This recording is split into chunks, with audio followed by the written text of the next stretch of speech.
Substrat atau kakaban. Fungsinya untuk apa sih kita harus memasang substrat atau kakaban? Tonton terus video ini sampai tuntas dan ketahui apa fungsi dari kakaban ini dan bagaimana cara kita menggunakannya. Simak terus.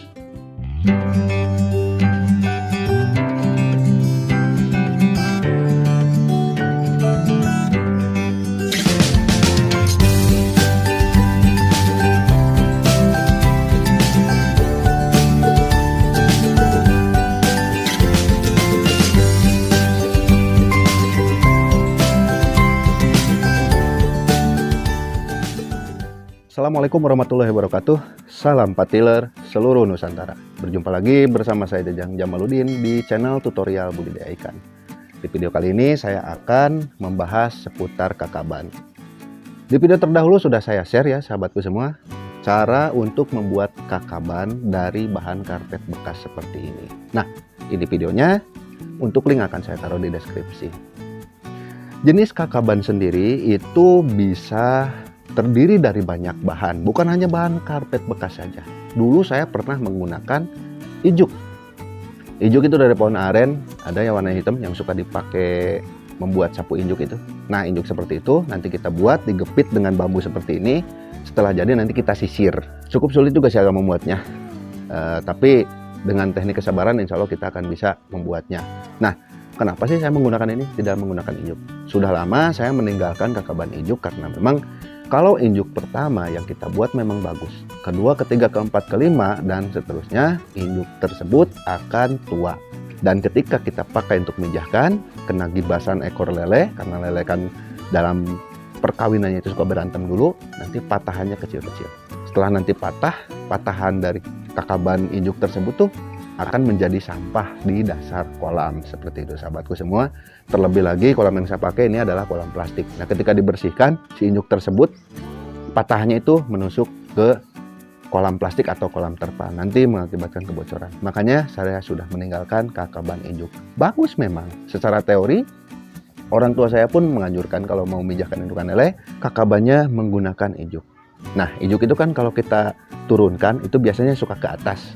Nah, ini nanti inilah yang menggesek kedua perut indukan baik jantan maupun betina untuk merangsang birahi kedua indukan. Biasanya seperti itu yang terjadi. Nah, dikarenakan memang injuk tersebut nanti kalau sudah tua patah-patah jadi mencemari kolam, ya udah saya tinggalkan dan menggunakan kakaban seperti ini ya. Dan yang pertama bisa injuk, yang kedua bisa karpet. Karpet saya gunakan karena setelah dipijahkan itu keadaan si telur itu bersih tanpa ada kotoran, dan juga nanti kalau memang ada yang bonor tidak menetas, gampang kita untuk membersihkan telur di sini.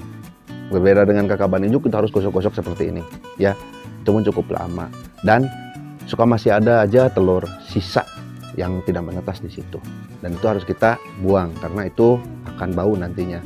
Kalau kita menggunakan karpet seperti ini gampang untuk membersihkannya, tinggal kita gulung, kita sikat, kita balik-balik, kita sikat kembali, kita bilas, lalu bersih seperti itu. Ada juga yang menggunakan paranet, ada juga yang menggunakan jaring atau waring. Nah, seperti tutup kolam saya ini, waring hitam atau waring hijau, seperti itu bisa juga. Atau senggangannya pakai karung bekas, nggak apa-apa, itu bisa juga. Yang penting ada substrat saja untuk menempelkan telur. Nah, sebenarnya sahabatku semua, indukan lele yang sudah matang gona tanpa kakaban pun memang itu akan memijah.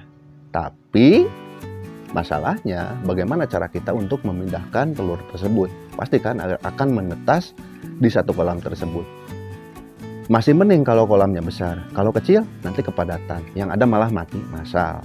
Nah, makanya kita pergunakan senggangannya apa yang ada atau apa yang tersedia di rumah kita ya kita pakai. Kalau nggak ada bahan-bahan yang seperti ini, bisa pakai karung bekas ya, atau pakai misalnya nih senggangannya kita tidak punyanya bahan untuk kakaban ini, ya mungkin bisa pakai daun pisang yang sudah tua, yang sudah mengering gitu ya, itu juga bisa.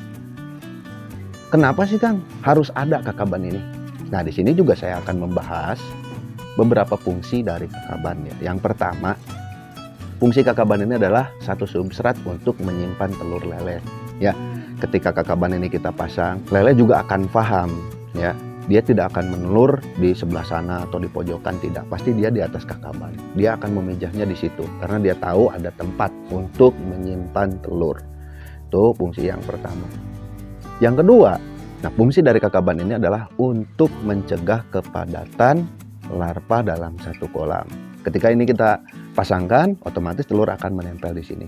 Setelah beres pemijahan, induknya kita angkat, lalu kita angkat juga kakaban yang penuh dengan telur ke kolam penetasan. Nah itu dia sahabatku semua, fungsi yang kedua ya. Nanti di sini si telur akan menempel, dengan mudah kita akan memindahkannya ke kolam. Jadi kita bagi. Jadi si kolam tersebut tidak akan mijah di situ dan menetas di situ semua. Nanti akan terjadi kepadatan. Untuk mencegahnya kita gunakan kakaban. Kakaban ini kita angkat lalu kita pindahkan ke tempat penetasan. Fungsi yang ketiga dari kakaban ini adalah telur lele yang akan menetas itu akan membutuhkan pasokan oksigen yang maksimal. Intinya dia membutuhkan oksigen yang banyak untuk penetasan telur. Kalau oksigen di kolam kita memang kaya, telur akan cepat menetas dan penetasannya pun akan sempurna. Kemungkinan akan 90% atau 95% menetas.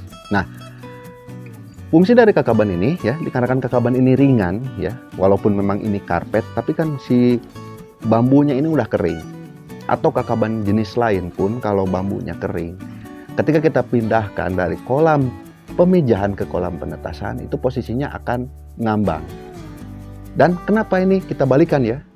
Ingat sahabatku semua, dalam membalikan telur ini alasannya yang pertama, agar telur itu tidak kena sinar matahari secara langsung. Umpama kita memindahkan telur ini pagi hari nih, siang kan jelas ya kena terik matahari.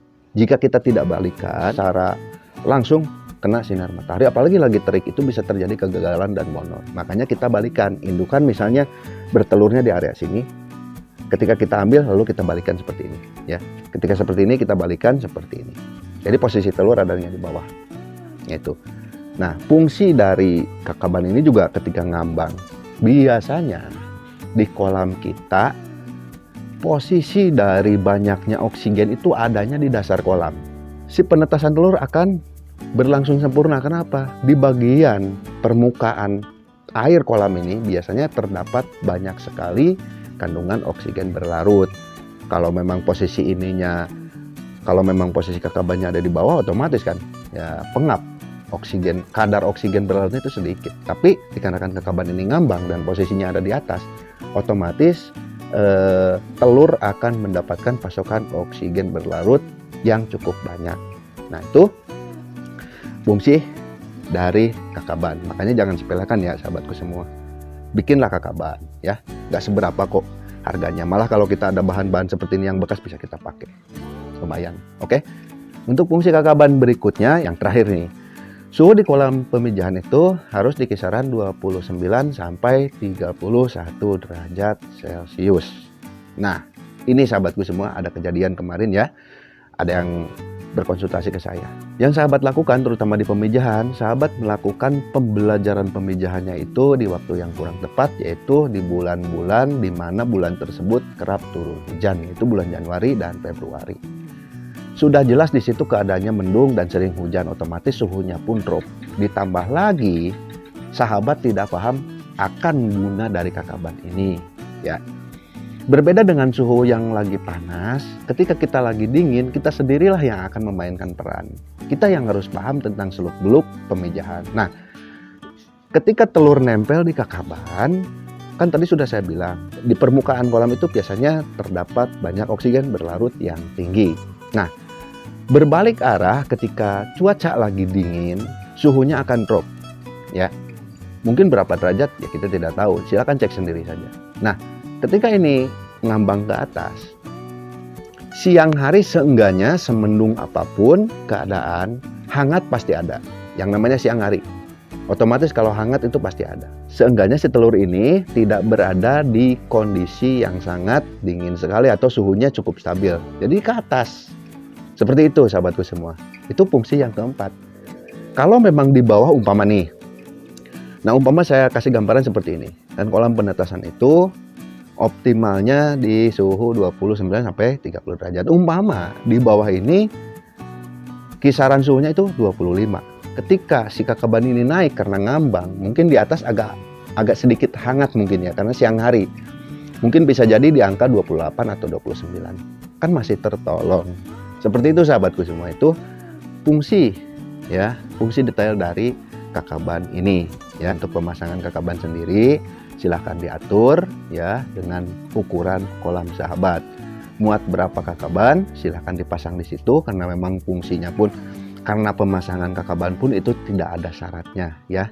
Tidak ada syarat, oh indukan bobot sekian tuh kakabannya harus sekian, itu tidak ada ya. Kalau menurut saya itu tidak ada. Jadi kakaban itu fungsinya hanya untuk memindahkan telur, lele, dan fungsi-fungsi yang tadi yang sudah saya sebutkan. Seperti itu sahabatku semua. Sampai di sini dulu untuk pembahasan kita mengenai kakaban ini. Semoga bermanfaat. Mohon maaf apabila ada salah-salah kata dalam penyampaian saya. Saya tutup. Assalamualaikum warahmatullahi wabarakatuh. Salam patiler seluruh Nusantara dan tetap semangat. Terima kasih sudah nonton video ini. Jangan lupa tekan tombol like serta dukung saya dengan cara tekan tombol subscribe-nya, dan agar kalian senantiasa mendapatkan notifikasi di setiap video yang saya share di channel ini, silahkan tekan tombol loncengnya. Terima kasih.